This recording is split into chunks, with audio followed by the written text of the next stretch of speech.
Okay. So I sent an announcement on Canvas about problem 4 in P-set 1, which I wrote over there. Basically, there are two different maps that I want to define on the set of order ideals of the A by B rectangle. One is just where you take the cardinality of an order ideal, and one is where you take the number of maximal elements of the order ideal.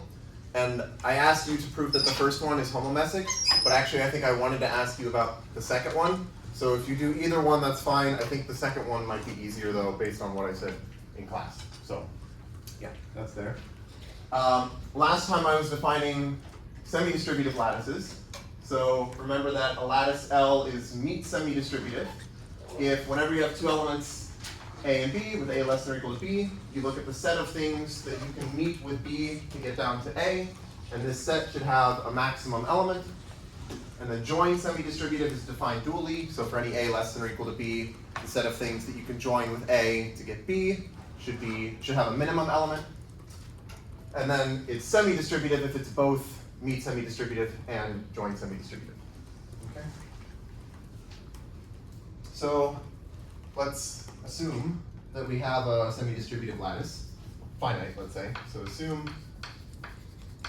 L is semi-distributive.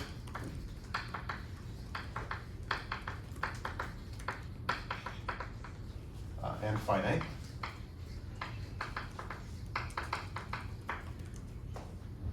So if I take a jointly reducible element J,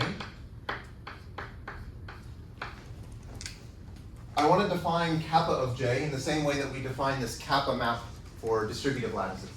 So I'm going to say let kappa of J be the maximum element of the set of things in the lattice whose meet with J is J star. And remember, when you have a finite lattice, the joint irreducible elements are exactly the ones that cover exactly one thing. And my notation is that J star is just the unique thing covered by J. Okay. So here's a lemma.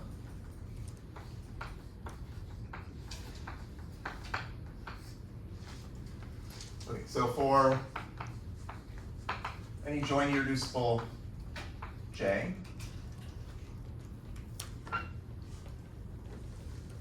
this element kappa of J is actually a meet irreducible element. So it's in script M sub L.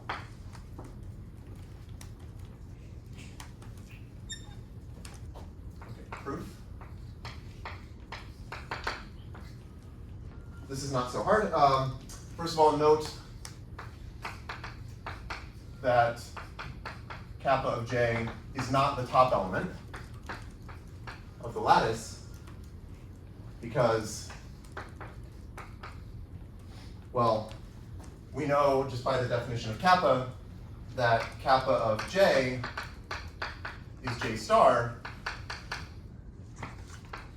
And we also know that if we take the top element, oh, sorry, this should be, kappa of J meet with J. Kappa of J meet J is J star, but if we take 1 hat meet J, well, this should just be J.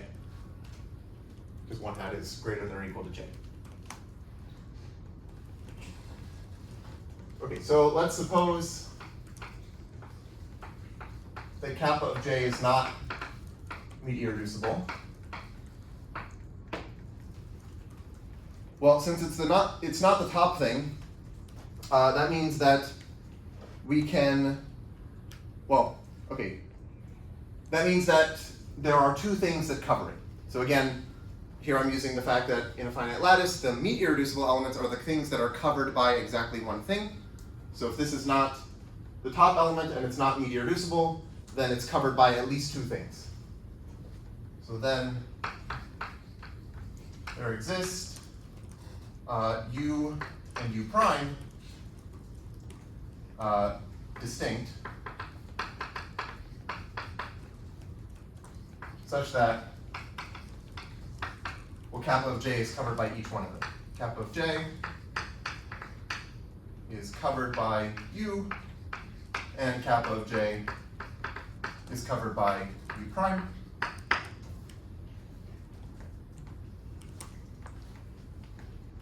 Okay, so now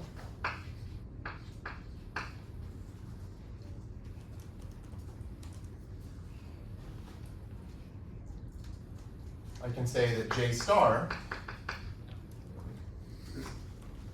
so J star is kappa of J meet with J, but then this is going to be less than or equal to U meet with J, because, well, kappa of J is less than or equal to U, so if I replace kappa of J with something that is bigger than it, then this meet can only go up. So I have this, and this is not J star, because we've assumed, well, by definition, kappa of J is the maximum element of the set of things whose meet with J is J star, and U is strictly above it, so the meet of U with J cannot be J star. Okay? So what this means is that J, oh, well, maybe I should say similarly, so the same thing for U prime. So similarly, oh, sorry, okay. I skipped a line. Okay, so what does this mean? This means that U meet with J is J.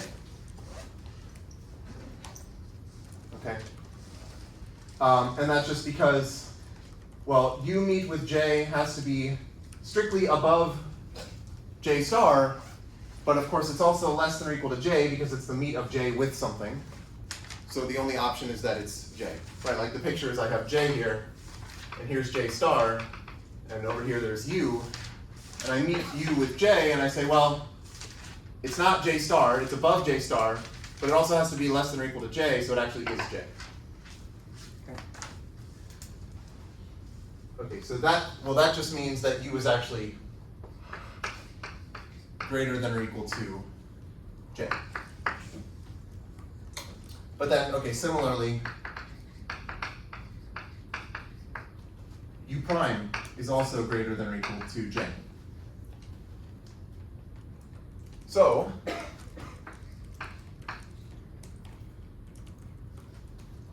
that means that J should be less than or equal to the meet of U and U prime. Because what these are saying, this and this, that's saying that U and that J is a lower bound for U and U prime, right? Because it's below both of them. And so then the meet of U and U prime is their greatest lower bound, so that has to be greater than or equal to every lower bound, which includes J.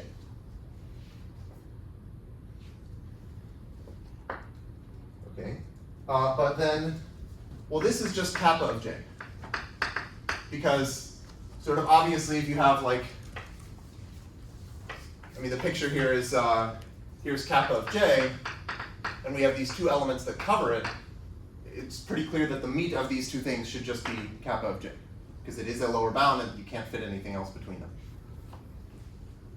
Okay, so this is that. But then,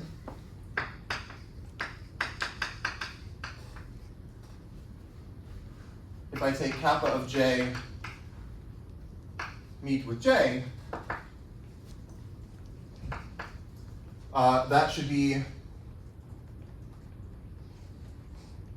okay, so kappa of J is U meet U prime meet J, but then this is greater than or equal to J, so this should be J. Or, oh, maybe I didn't need this line. I'm just saying J is less than or equal to kappa of J, so that means that the meet of kappa of J with J is J, but we assumed over here that it's J star. So this is a contradiction.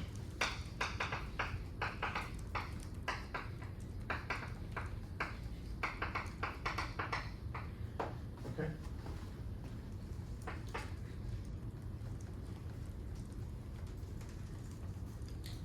Any questions about that?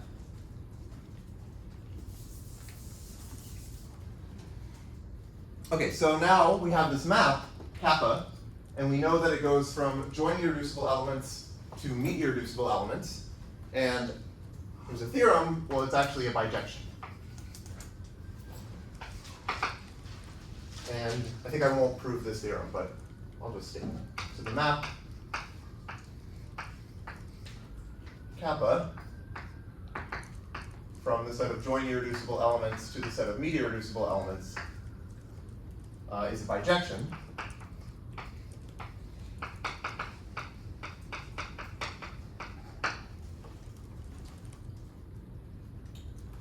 Okay, and moreover,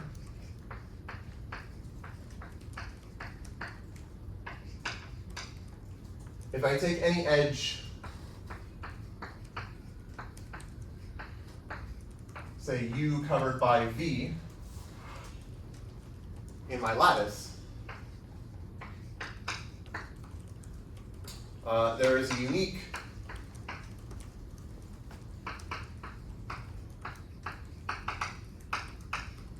join irreducible element that I'll call J sub U comma V.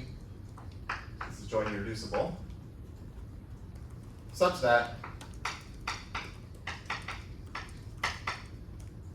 if I take J U V and I join with V, okay, this might be a little confusing because join looks like V, but hopefully there's a slight distinction between that slash VEE symbol and that V symbol.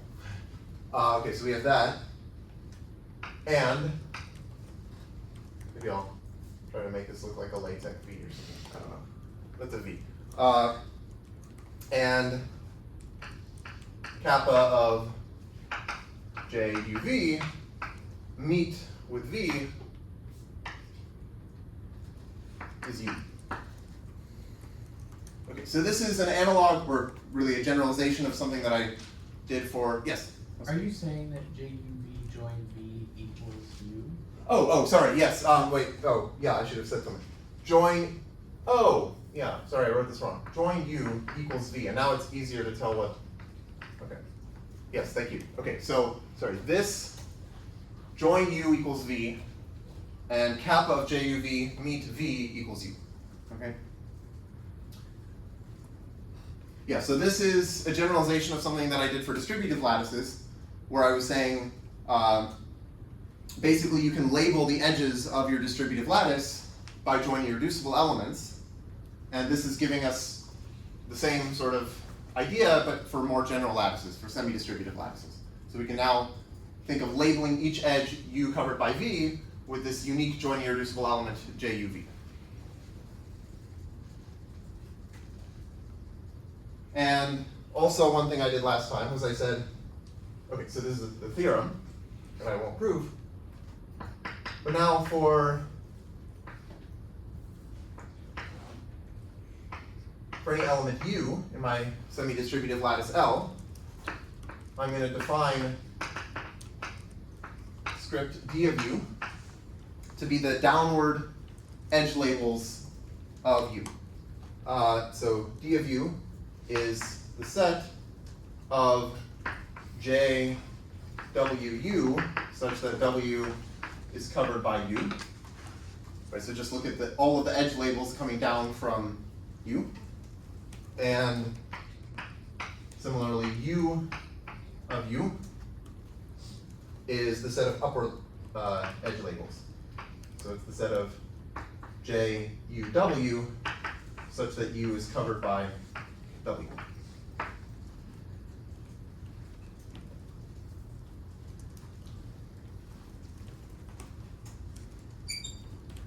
So there is a name for these sets. So the set D of U is often called the canonical join representation. Canonical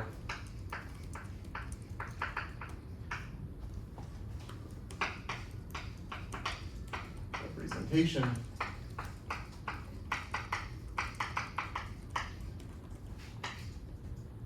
of U.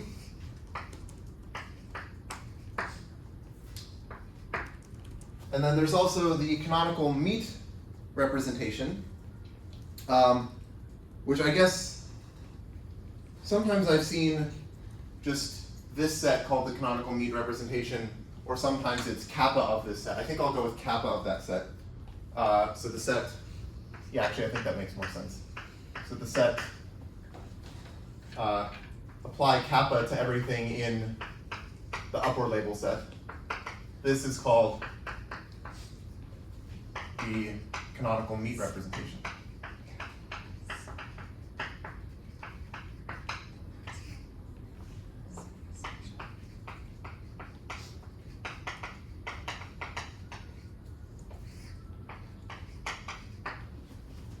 Okay.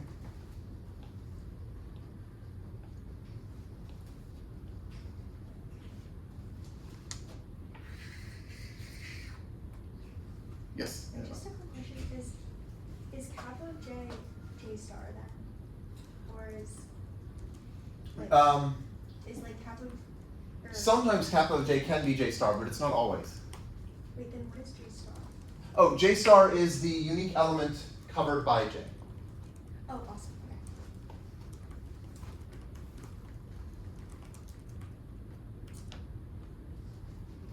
okay. Okay. So here is I guess I'll say it's a theorem / definition. Due to Emily Barnard somewhat recently, 2019.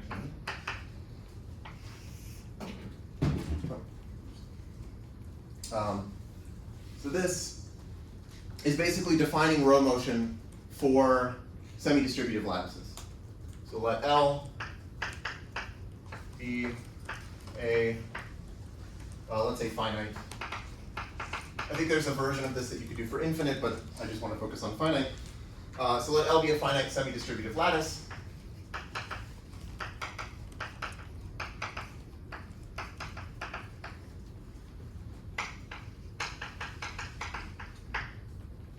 Then there is a unique bijection row going from L to itself, and what it does, or the property that characterizes it, is that the canonical join representation of any element is equal to the U of, so it's like the kappa inverse of the canonical meet representation, U of row of U for all U in the lattice. And we will call this map row motion.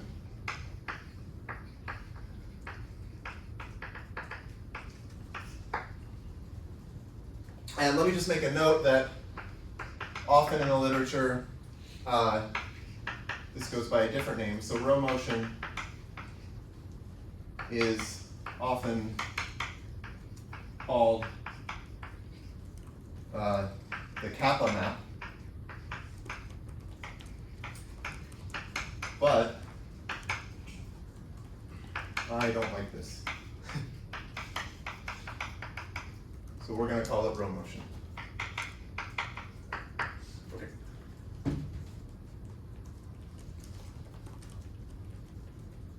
Yeah, so I won't prove this, but this is a theorem that is now allowing us to define row motion. Any questions?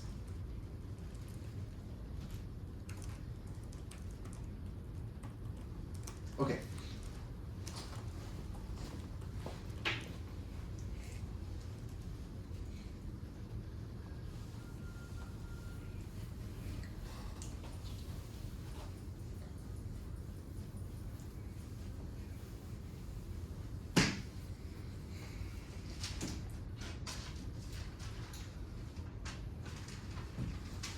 So maybe I'll just mention that there are some nice, well, I guess I'll say non-distributive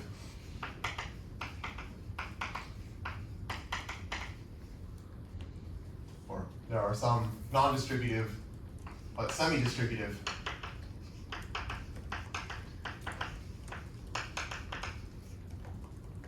lattices on which row motion is nice, so it has like nice orbit structure. And I think I'll mention some of these later, but first I want to define things like Coxeter groups. So I'll get to this later, but one example is the family of what are called Cambrian lattices.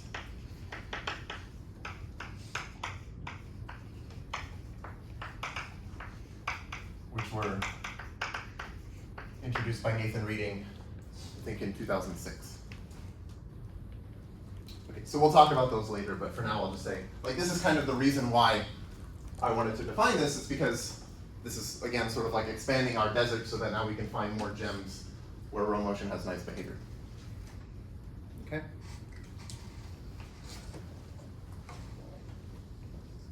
Okay, but I want to give another way of thinking about row motion. So, given, actually I can do this fairly generally. All I need is a locally finite meet semi-lattice. I don't think I've actually defined this yet, as far as I remember. But a meet semi-lattice is just a poset where you can take meets. Right? So a lattice is like a poset where you can take meets and joins, but if you only have meets, then it's called a meet semi-lattice. And locally finite, again, just means that for any interval, well, it's finite. So if I have any locally finite meet semi-lattice L, I want to define the top stack operator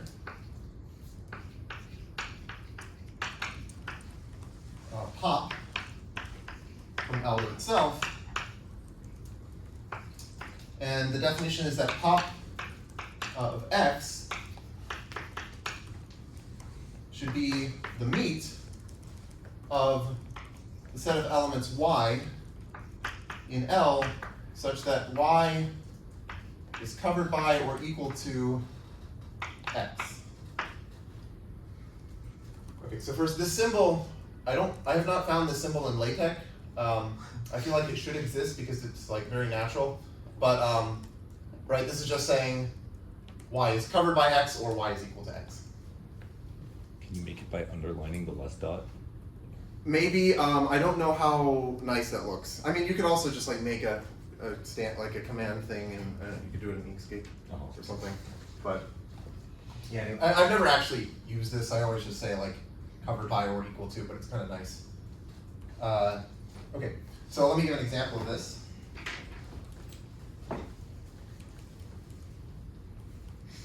have to make sure I don't knock this thing off. Okay,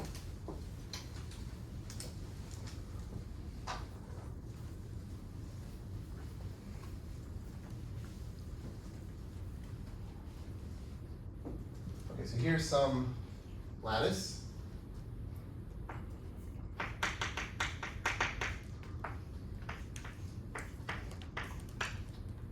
I guess typically I'll do this with a lattice. Like I just defined it for locally finite meet semi-lattice, but let's just think about finite lattices. Let's say I have this. So this is a lattice, and if I apply pop to the top element, I look at, oh, maybe I should say, well, okay. When I apply pop to this, I look at the things covered by it and it. I take the meet of those, which is this element here. So it's going to go here. And you might think, well, why do I even need this underline here? Like, why do I need or equal to? Because really, if I take the meet of the things covered by it, then that's going to be the same as if I take the meet of the things covered by it and itself.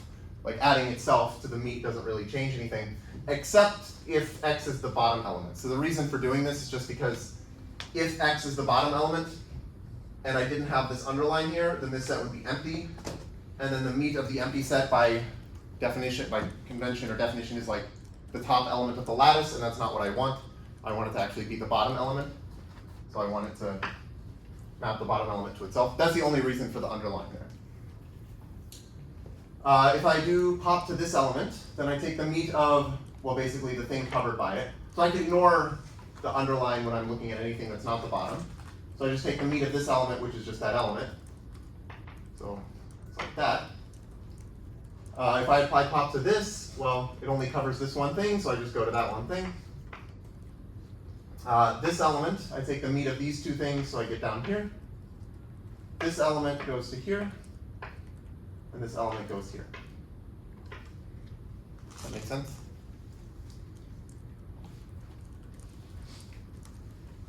Okay. So when L is semi-distributive, I kind of like to think of pop as like the non-invertible cousin of row motion. So this is clearly not an invertible map, right? Like there are many things that get mapped to the bottom element. Row motion is a bijection, but this is sort of like a variant that's not invertible. So pop is like the non-invertible cousin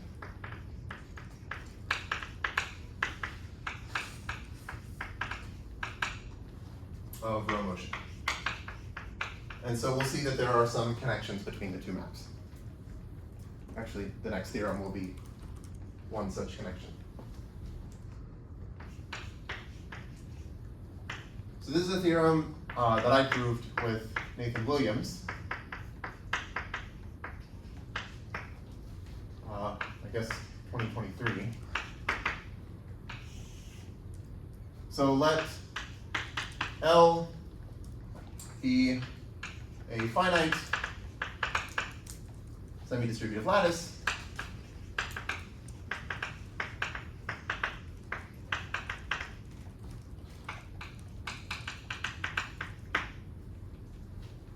for each element x in the lattice, row motion of x is actually the unique maximum, or I guess I should just say it's the maximum element of the set of things whose meet with x is pop of x.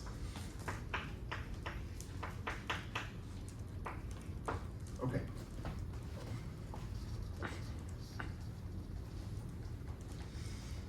So it should be pretty clear from the definition of pop that pop of x is less than or equal to x.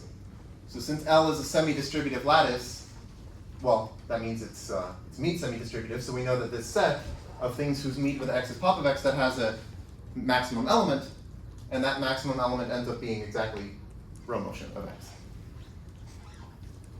So if you want, this is like sort of a more streamlined way of defining row motion that doesn't require you to have canonical join representation and edge labels and that sort of stuff.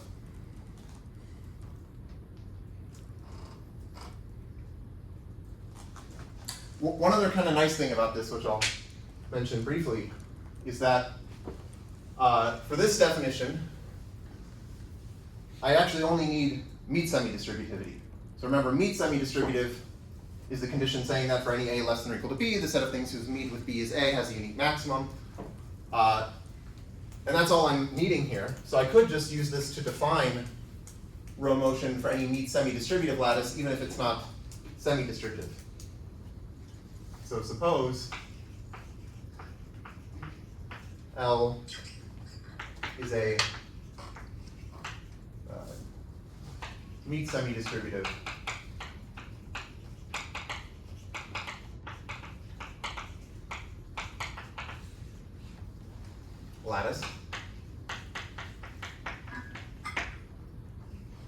then we can define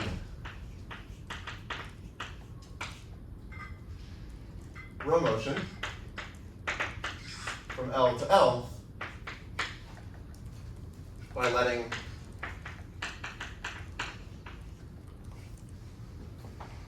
rho of x be the maximum element of the set of things whose meet with x is pop of x. And this now still makes sense because, well, pop is defined on any finite lattice. And if it's meet semi-distributive, then we know that this set always has a unique maximum.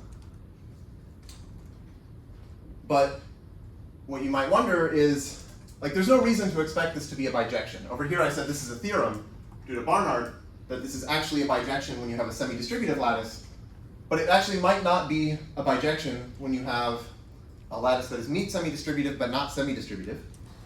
So we also have this other theorem.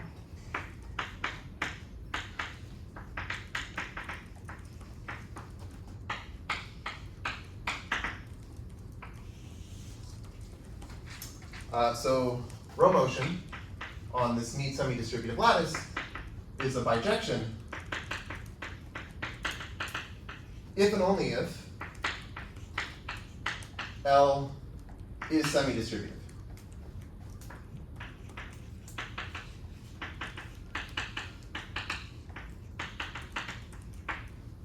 So actually, if you have something that is meet semi-distributive but not join semi-distributive, then row motion will not be a bijection.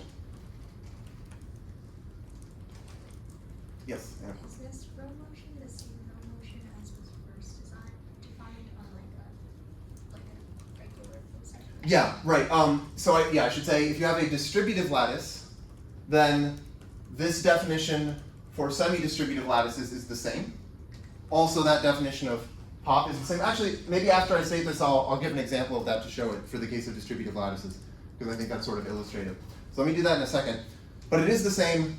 Of course, it's always a bijection on when you're looking at a distributive lattice, because you can just think of it as this like three-step procedure on order ideals of a poset, and each step is like clearly bijective.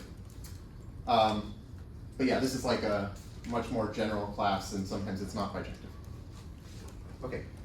But let me just mention this.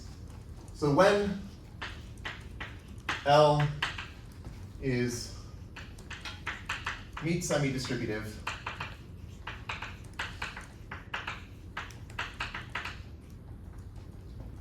but not semi-distributive,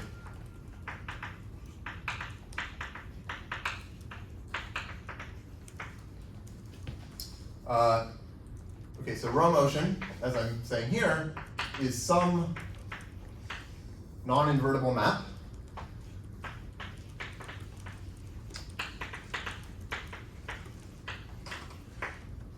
and studying it is totally open.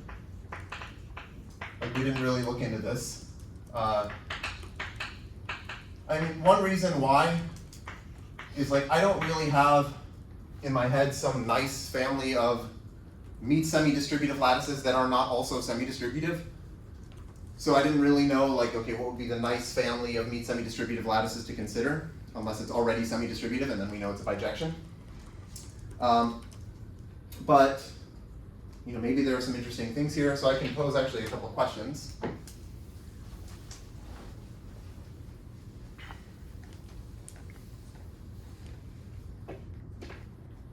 So one question could be, well, what are the periodic points?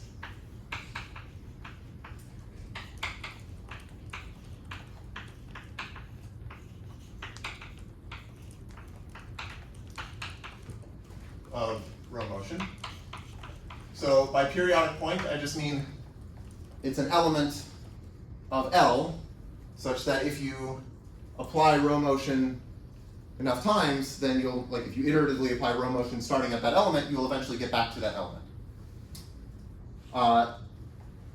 But not all of the elements are periodic because it's not a bijection. If you have a bijection that, like from a finite set to itself, all of the elements will be periodic, but here not everything is periodic. You could ask like, what are the periodic points? And then another question is, what is the maximum number of iterations of rho needed to reach a periodic point?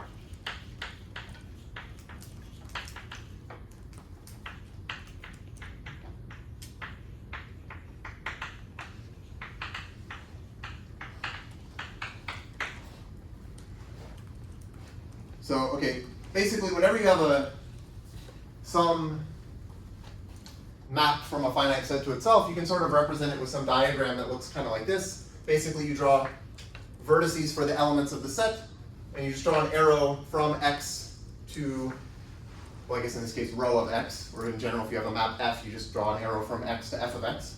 And so you might have some periodic points which live in cycles like this.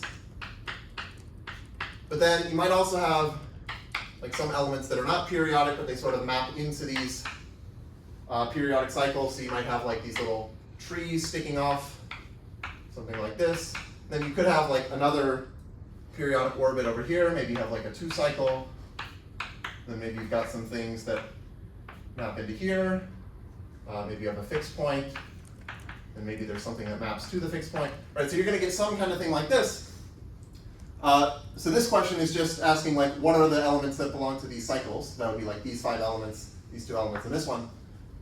And then this is asking like, what is the maximum length of one of these trees? Like how far away can you be from one of the cycles? Okay.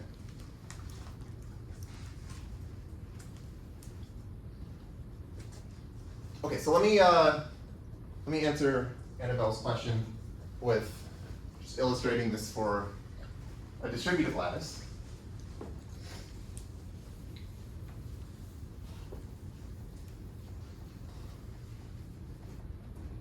So let's say, let's let L be J of P. P is some finite poset. This is the lattice of order ideals of P. Then, well, okay, if I have an order ideal, what are the things covered by that order ideal? Well, they're basically the order ideals that I can get by removing a maximal element of the order ideal. Right, so if I have, maybe I'll just draw an example. So here's my poset P.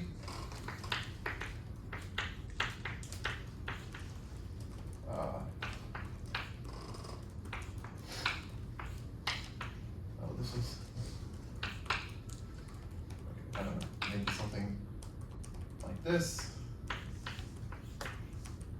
And maybe I have some order ideal like this.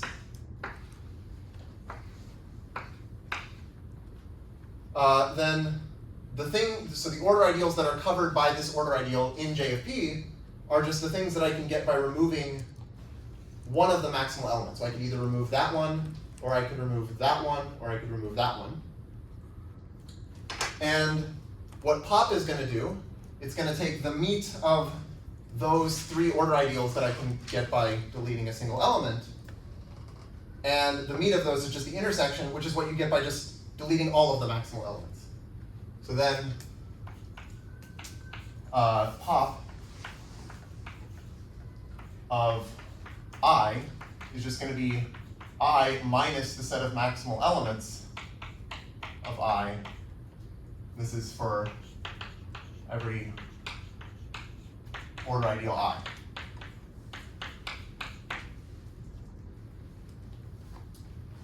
So then we can say, okay, what is the maximum thing whose meat?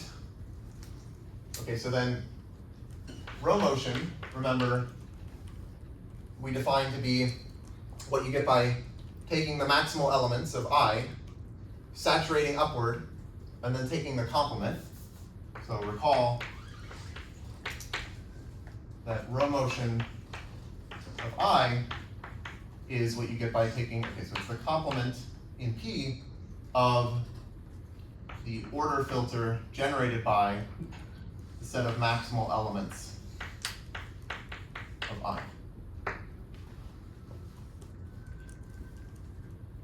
Okay, so like if I took, so maybe I'll try to do this in colors. So blue is I. Yellow, let's say, is pop of I. So yellow, oh, sorry, no, I shouldn't have done that one.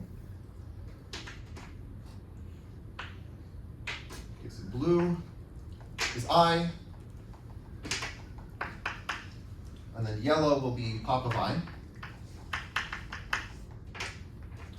which is what I get by deleting the maximum elements. And if I do row motion of I, okay, so I'll do that in green.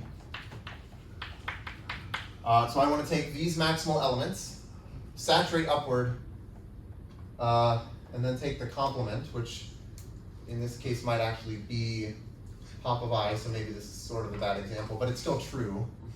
Okay. Yeah, I didn't prepare an example in advance, but fine. But the point is that, well, you can see that if you take the meat of row motion of I with I, you get pop of I.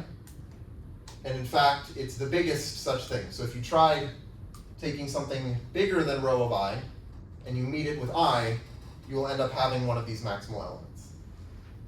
Okay, it's not always true that row motion of I equals pop of I, that was just in this example, but you can check that, like if you just sort of go through this definition, you can check that row motion and row of I is the, let's just say the largest order ideal whose intersection with I is pop of I.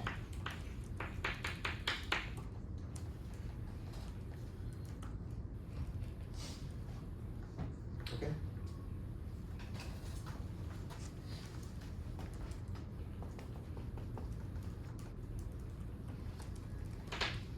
So this is just illustrating this theorem in the case of a distributive lattice, and it's not hard in a distributive lattice because you just think about it in terms of order ideals, and it's sort of easy to conceptualize it. Okay? Any questions? Okay, so I think I'm going to shift gears a little bit and talk about Coxeter groups. And Coxeter groups are going to allow me to have more examples of interesting posets and lattices. So for example, the symmetric group will be an example of a Coxeter group. On the first day, I defined the weak order on the symmetric group, but more generally, there's something called the weak order on any Coxeter group, and then we can look at sub-posets of this, sub-lattices. It turns out that the weak order is a lattice. Okay, so that's what we're going to do.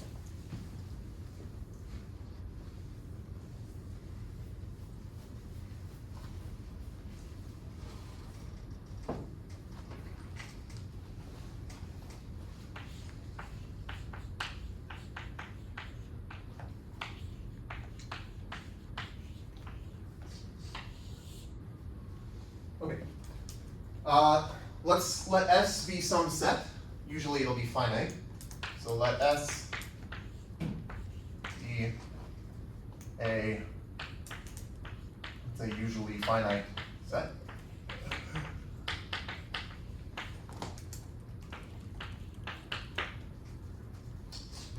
And then for any elements S and S prime in S, I'm going to basically choose some number that I'll call im of S comma S prime. And this should be the same as actually im of S prime comma S. And this should be some positive integer, or it could be infinity. I'll allow it to be infinity. And, well, okay, so this should satisfy two properties. So such that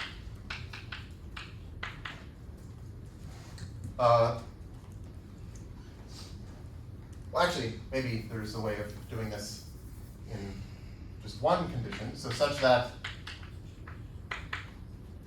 this number, m of s prime, equals 1 if and only if s equals s prime. Okay, so I just have some finite set. I'm gonna assign to any pair s comma s prime some positive integer or possibly infinity. And if those two elements are the same, I want this number to be 1. And if they're different, I want it to be bigger than 1. Okay.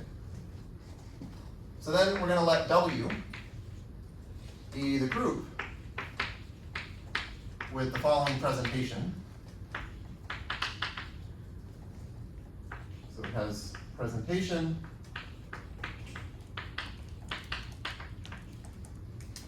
okay, so I'm going to say W is generated by the set S. Okay, so this set that I have is my set of generators. And the relations are that if I take any S and S prime, and I multiply them and raise that to the power of this special number that I picked out, m of s comma s prime, I want this to be the identity. And this should be true for all S and S prime in S. Okay. So that's my group. Does M have to be the minimal such, like for this? So for this definition, you don't require that, but I think it will end up being the case that actually m of s prime is the order of s prime. So that's like not obvious, but that does end up being the case. Yeah, good question. Okay, then this pair W comma S is called a Coxeter system.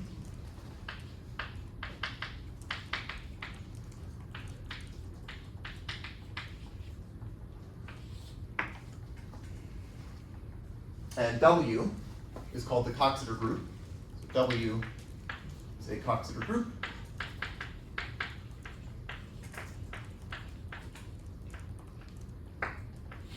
And the set S is, so the elements of S are called simple reflections.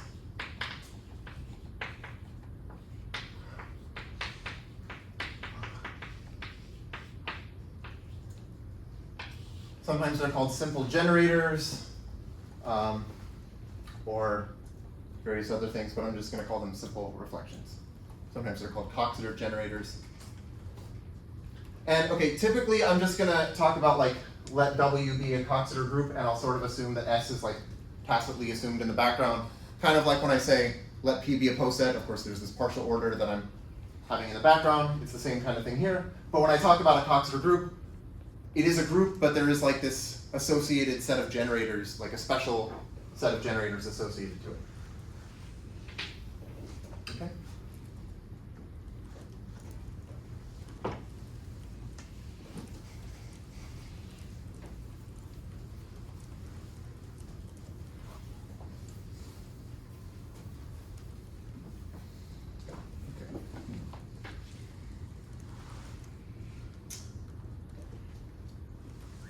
So let me just note a couple of things about this, like a couple consequences of the definition. First of all, well, each simple reflection is an involution, right? This is just because like if I take S equals S prime here, then that's just saying S times S to the power of 1 is the identity. So S squared is the identity, so S is an involution. So S squared equals E for all simple reflections S. And also, if m of S prime is 2, then S and S prime commute. So then S prime equals S prime S. That's sort of an easy exercise. Maybe I'll just say you can derive it pretty easily from the presentation. Okay, so I want to have sort of a nice graphical way of encoding this data that's defining my Coxeter group, and this is called the Coxeter graph. So the Coxeter graph of W, well, it's a graph that has vertex set S.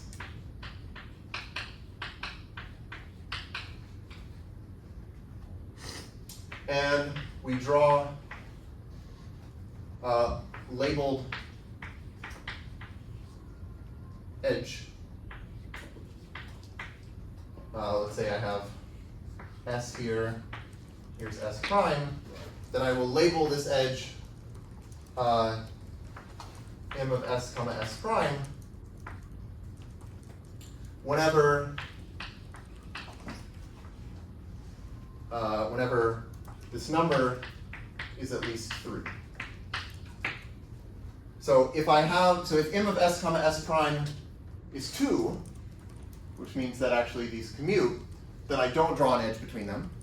But if M of S comma S prime is at least 3, then I do draw an edge, and I label that edge with this number. And there's also sort of a convention that we omit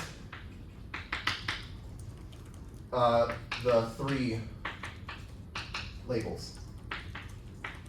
Or in other words, whenever I have an edge where M of S comma S prime is 3, I'm going to draw the edge, but I'm going to write the label using invisible ink. So it's like, it is a 3 there, but it's sort of, you don't see it.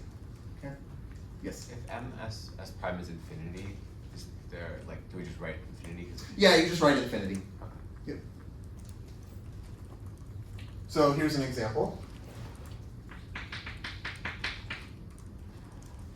Okay, let's say I had this graph with a 4 there, and I won't write anything here, but you should know that this is actually a 3, but it's written in invisible ink. So then, okay, let's say this is S1, S2, S3. Then the relations over there tell me that that M of S1, S2 is 4, and M of S2, S3 is 3, and M of S1, S3 is 2 because there's no edge between S1 and S3. Okay.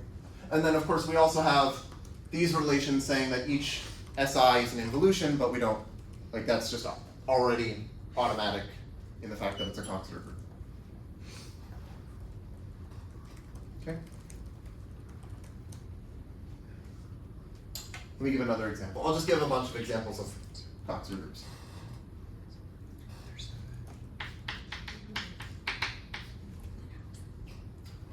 So if I just take a path graph with, let's say, n minus 1 simple reflections as n minus 1, and I don't, well, all of these edge labels are 3,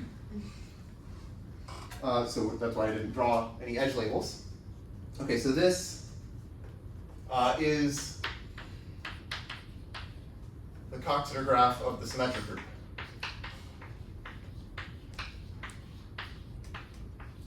Of Sn.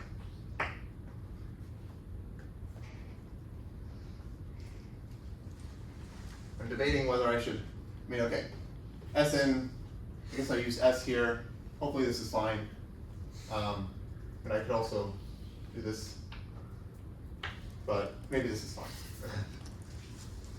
Okay. So, indeed,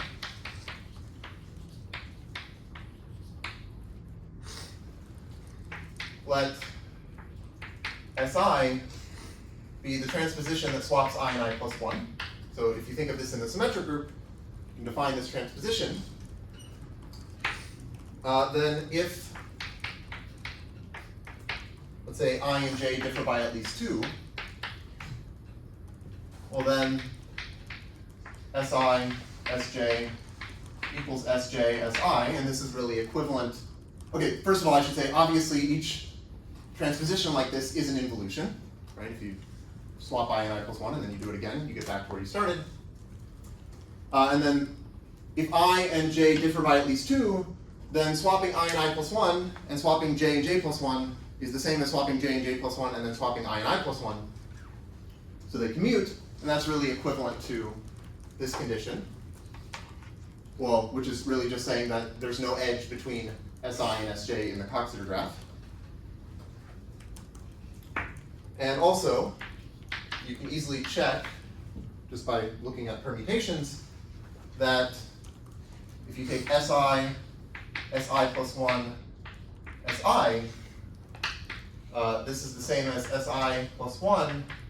Well, maybe I should write it this way. You can check that Si plus 1 cubed is the identity.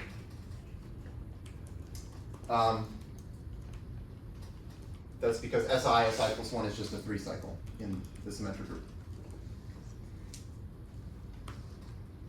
This is sort of, I should say, in the same way that, maybe I'll add a bullet point here, sorry.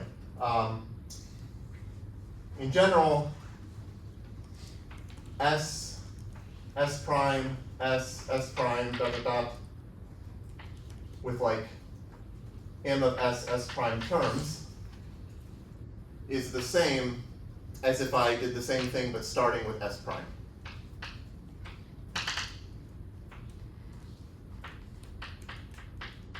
So all I'm saying is like, if this number is 2, this is just saying S times S prime is the same as S prime times S. But if this number is 3, then an equivalent formulation of this relation is that like S prime S is the same as S prime S prime. Okay. So maybe I'll just say, or you could check that Si plus 1, Si equals Si plus 1, Si plus 1.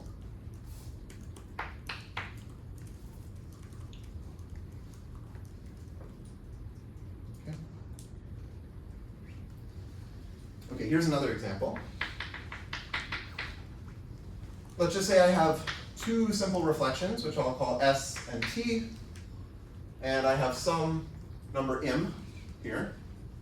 Then this is the Coxeter graph of a dihedral group.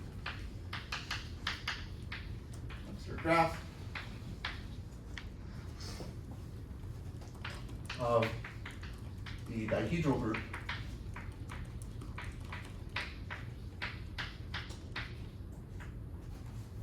of order 2m.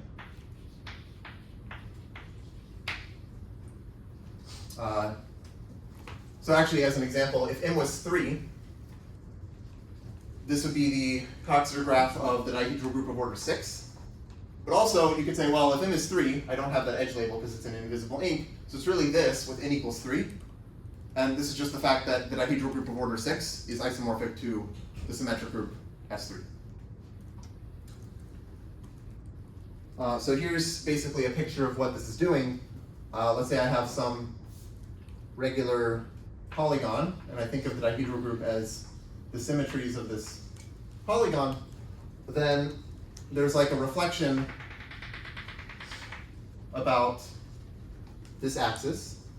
And then I can take sort of an adjacent vertex and look at the reflection through this axis. Oh, wait, no, sorry, that's not what I want to do. What I want to take is like through here.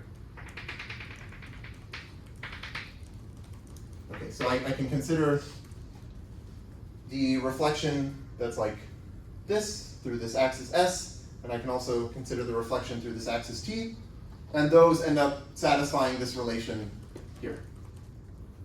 In other words, this is like an explicit way of realizing this Coxeter group, which I just defined abstractly by generators and relations.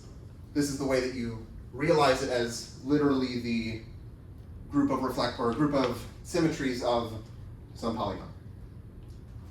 So these are reflections.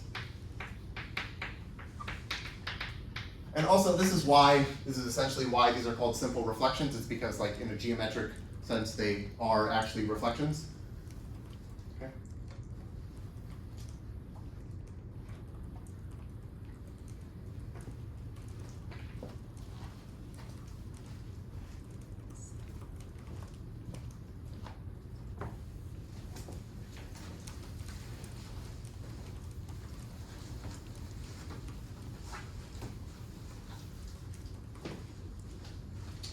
I guess I'll give one other example that I'll want to come back to later. So this is the affine symmetric group.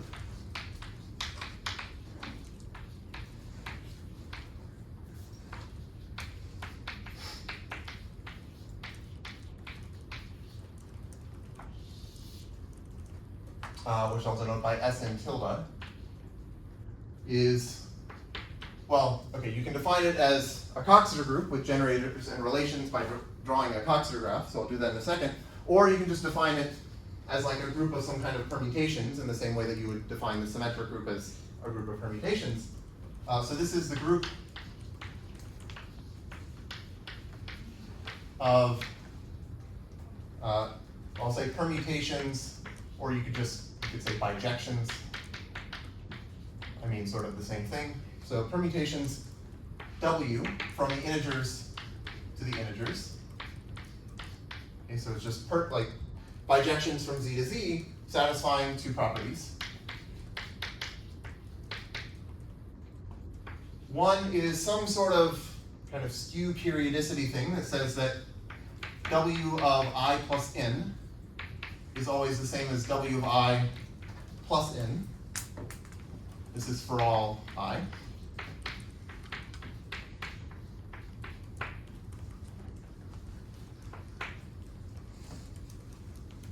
And then the second is sort of a normalization condition, saying that if you take W of 1 plus W of 2 plus dot dot dot plus W of N, this should be N plus 1 choose 2. Which is also what you would get if you just added up 1 plus 2 plus dot dot dot plus N.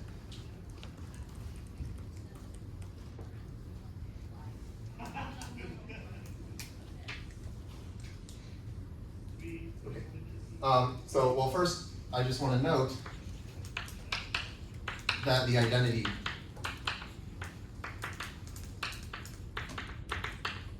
permutation is in Sn tilde, right? Because, so this is just the map W that sends I to I, and of course, you apply that to I plus N, you get I plus N, and it also satisfies this because 1 plus 2 plus dot dot dot plus N equals N plus 1 choose 2. So this is the identity element of the affine symmetric group. And oh, I should have said that the group operation here is composition, right? You can just compose two bijections. And then, okay, so this also has a Coxeter graph. So the Coxeter graph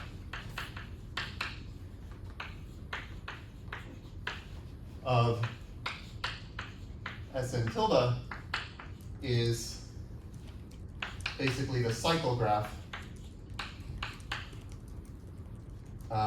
Looks like this.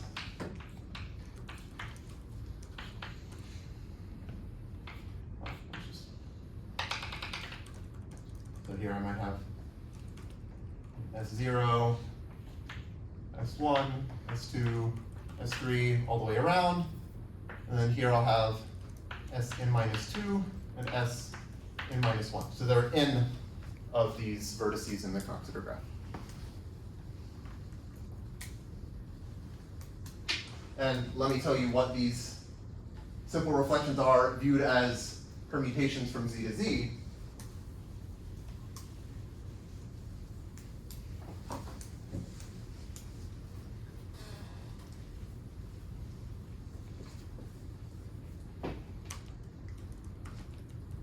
So here, the simple reflection SI acts on Z by swapping I plus k in and I plus 1 plus k in for all k, for all integers k.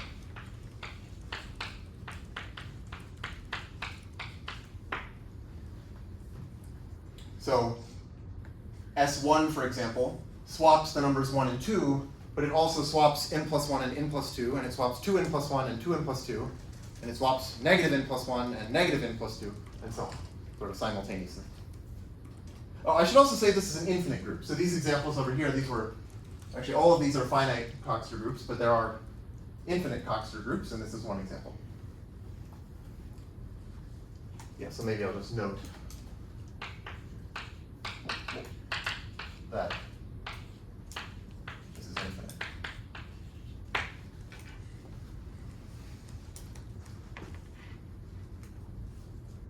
So maybe building off of this, so the last thing I'll do is state the classification of finite irreducible Coxeter groups.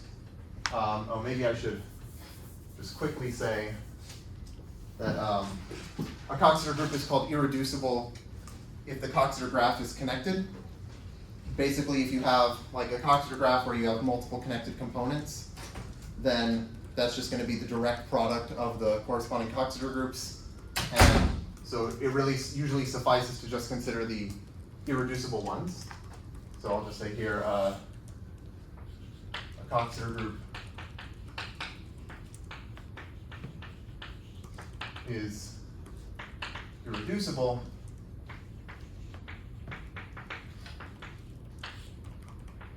if its Coxeter graph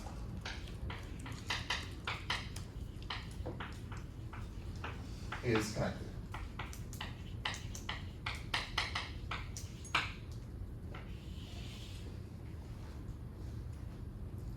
Okay, so this is the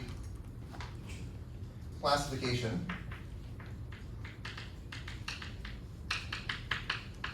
of finite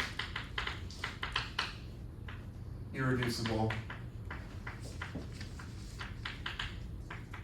Coxeter groups.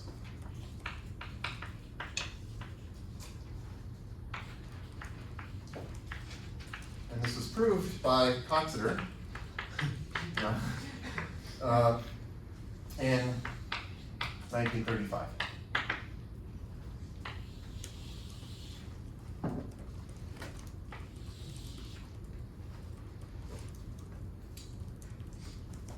Maybe I'll just say in what I'm about to write, the subscript is the rank, which is the number of simple reflections.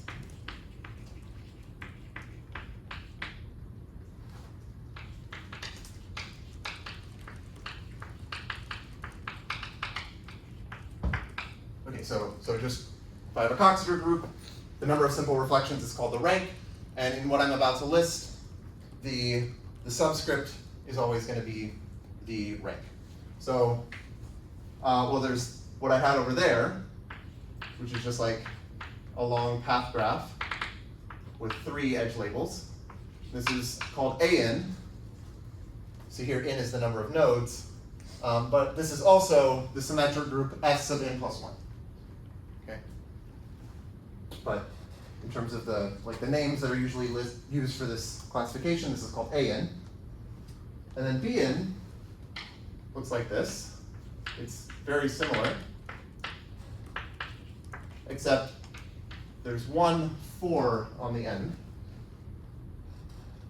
and then all the others are 3s. There's also DN, which looks like this.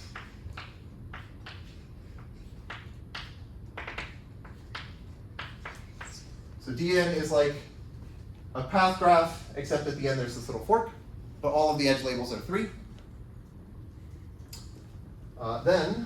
So there's also E6, which looks like this.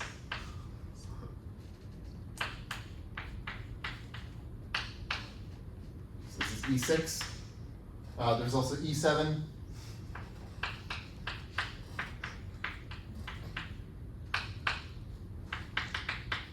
There's also E8. But actually those are all of the E's. Let's see, okay, there's also F4, and I'm running out of room. Good question, there's no C. The reason that there's no C is because the naming system came from classifying what are called root systems. So these are like the finite, irreducible root systems.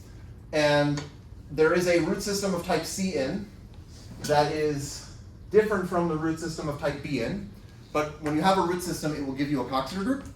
And the Coxeter groups that you get from Bn and Cn are the same. So if we only care about the Coxeter group, we don't need the extra Cn. It's sort of the same as Bn.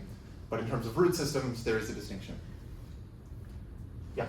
Okay, let's see. That's E6, E7, E8. There's F4, which looks like this.